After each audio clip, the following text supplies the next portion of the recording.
Good evening सबैजनालाई। आज चाहिँ म मेरो किचनमा पुच्का बनाउनु म रेडी भइरहेको छु। आलु बोइल गरेर छिलेर यहाँ रेडी गरेर राखेको छु। अन्तखेरि यहाँ प्याज मैले काटेर रेडी गरेको छु। यहाँनिर ग्रीन चिल्ली मसिनो मसिनो काटेको छु। अब म यसलाई यहाँनिर मिक्स गर्छु। अब मिक्स गरे पश्चात म यहाँनिर अलिकति स्वाद अनुसार नुन पनि हाल्छु। नुन है, तपाईहरुले अब कति खानुहुन्छ त्यति हाल्नुहोस्। अब नुन, अब यसलाई म अलिकति म्यास गर्छु। म्यास गरे पश्चात यो यहाँ मैले म्यास गरिसके।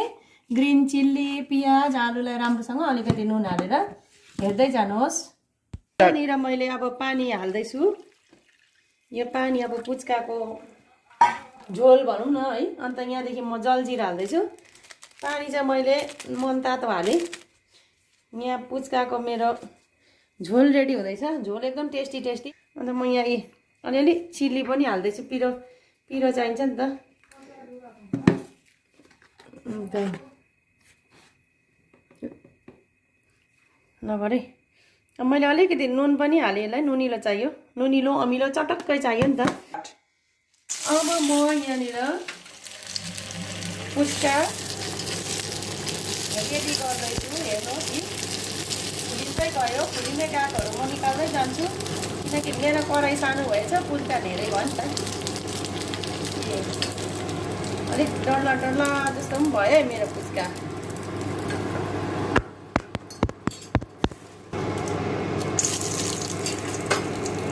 यहाँ हेर्नुहोस् कम्ती कम्ती हाल्नुपर्ने रहेछ।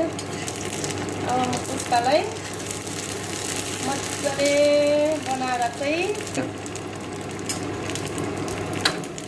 पुच्कालाई चाहिँ यहाँ मजाले अब म फ्राई गर्दैछु है। यो फ्राई भएको पुच्कालाई चाहिँ अब हामी मेरो पुच्काको झोल पनि रेडी भइसकेको छ। आलु पनि रेडी भइसकेको छ। मसला रेडी भइसकेको छ। अहिले यहाँ मेरो पुच्का चाहिँ फुलिएर मजाको पुट पुट भइरहेको छ। अब यहाँनिर म यसलाई निकाल्दैछु। थुप्रै भयो पुच्का। अब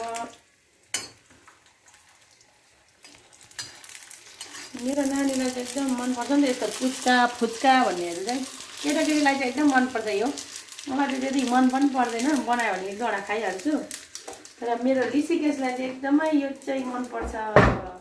त्यही कारण यहाँ म बनाउँदैछु। लु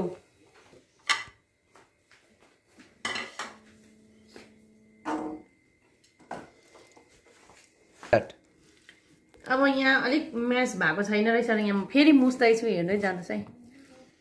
अब चाहिँ म यहाँ मैले पुच्काको इन्ग्रिडियन्ट्स रेडी गरिसकेँ। पुच्का पनि फ्राई भइसक्यो।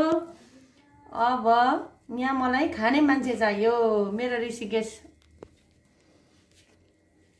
पुच्का चाहिँ बजारमा बनाएको भन्दा चाहिँ घरमै बनाएको चाहिँ राम्रो लाग्छ है। तपाईँहरू पनि घरमै बनाएर खानुहोस्।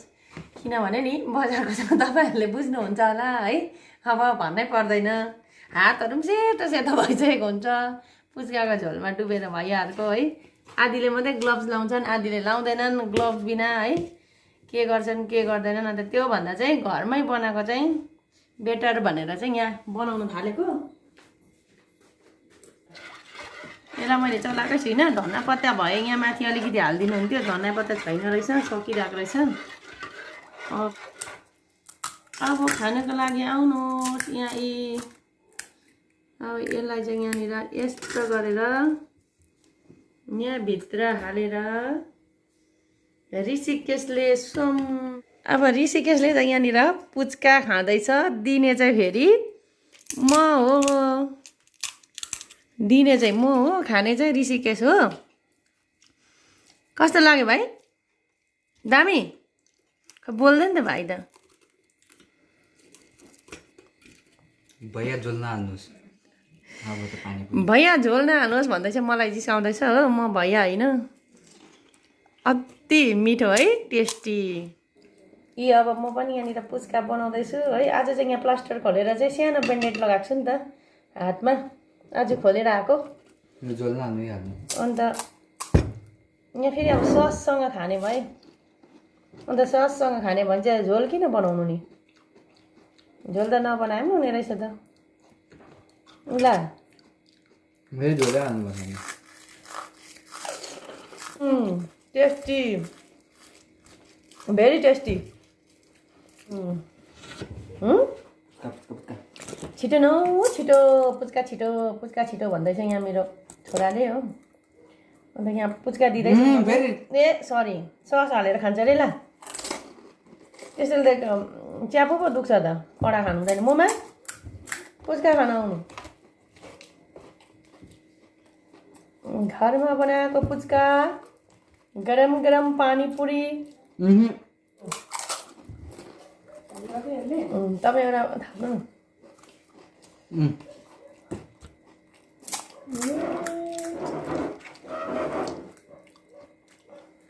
सबै पो खाँदो रहेछ नि त यसलाई दिइहाल यसलाई ल क्या टेस्टी है भाइ ऋषिकेशले चाहिँ गम गम गम पार्दैछ फेरि ऋषिकेशले चाहिँ बटलै राखेर सस हालेर खाँदैछ बेसी खानु हुँदैन तेलको चिजहरू कतिवटा खाइस् छवटा पो अरे कति लगाइसकेर छवटा पो अरे हौ तपाईँ खानु त ममा 3-4वटा यो सबै सक्दा नि भयो भन्दैन यसले भातहरू पो खाँदैन त यस्तो पुच्का ठुच्का भन्नेहरू त पुरा खान्छ यसले भात सब्जी चाहिँ त्यति मन पराउँदैन कि यो पुच्का भन्नेहरू चाहिँ एकदम यसले खान्छ अन्त खै बटुको नगरिदिनु सबै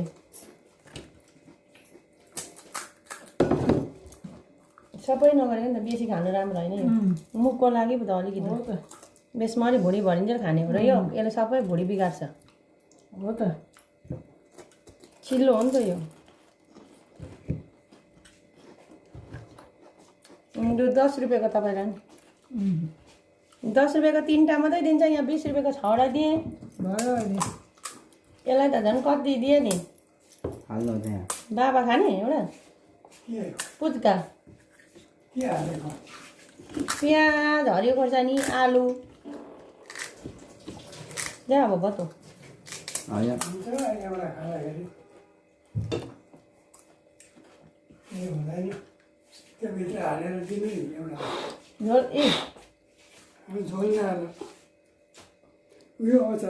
अचार हाल्दैन अचार पो हालेर दियो पनि अचार रे केचप टेस्ट गर्नु लु डायबिटिजको पेसेन्टले बेसी आलु खानु हुँदैन पुच्का पनि खानु हुँदैन त्यही कारण एउटा दिएको तपाईँहरूले देख्नु हुँदैछ होला एउटा मात्रै दियो भन्नु हुँदै होला हो एउटा दिएको कारण चाहिँ त्यही हो यस्तो धुजा खाएको म नखानु भाइ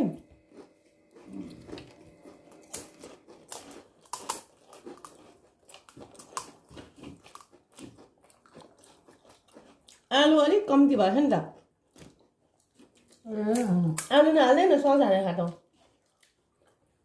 तँ सस हालेर खा मलाई सस मन पर्दैन सस होइन त्यो केचप रहेछ मलाई